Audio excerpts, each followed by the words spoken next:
예수께서 말씀하셨습니다. 보라, 내가 너희를 보냄이 양을 이리 가운데 보냄과 같도다. 그러므로 너희는 뱀같이 지혜롭고 비둘기같이 순결하라. 많은 사람들 중 선택되어 특별한 권세와 능력까지 갖게 되었다는 사실에 기뻐하던 제자들은 뜻밖의 말씀을 듣고 마음이 어두워졌습니다. 그들은 자신들이 연약한 양들을 돕는 입장이라고만 생각했지, 자신들이 이리 가운데 보내지는 양들이라고 생각해 본 적은 없었습니다.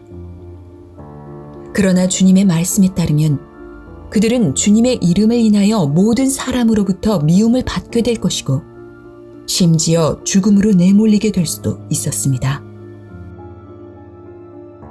어떤 사람은 이렇게 묻습니다. 아니, 복음 전파는 주님이 원하시는 일 아닙니까? 주님의 일을 하는 사람은 주님이 특별한 관심으로 평안하게 지켜주시지 않나요?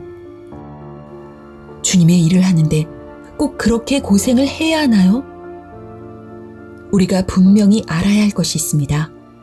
세상은 마귀에게 속해 있고 복음 전파는 마귀의 손에서 영혼들을 구출해내는 일입니다. 그러니 마귀가 이를 수수방관할 리 없습니다.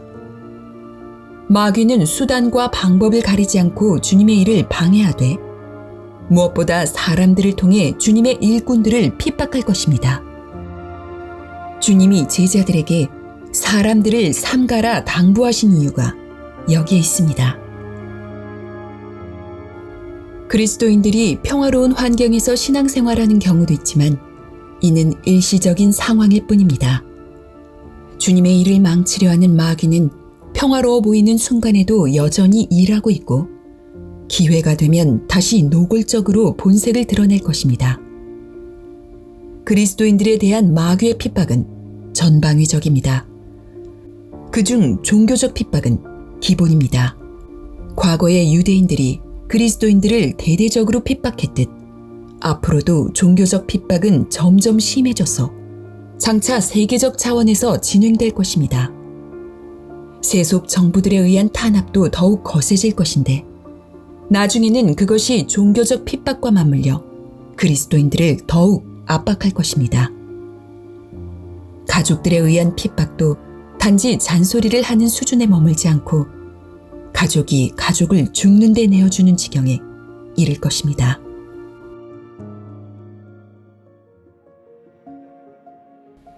주님은 이러한 핍박에도 끝까지 견디는 자가 구원을 받을 것이며 그렇게 되기 위해서는 뱀처럼 지혜롭고 비둘기처럼 순결해야 한다고 말씀하셨습니다.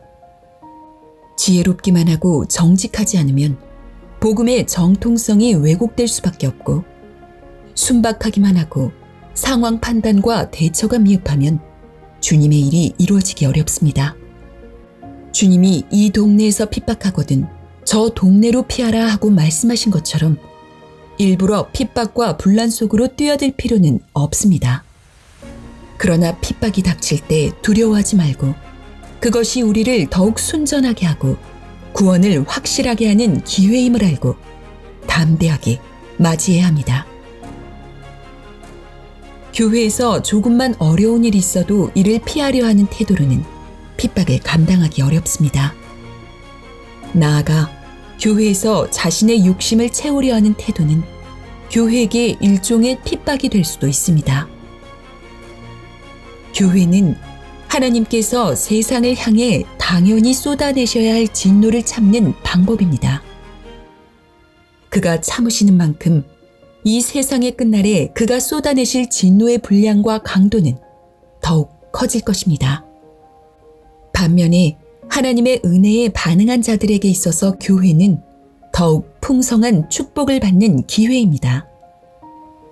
주님이 고난을 통해 우리에게 주신 이 기회, 믿음의 선진들이 핍박을 견디면서 우리에게 만들어준 이 기회를 귀하게 사용하여 복음 전파의 사역을 힘있게 펼쳐나갑시다.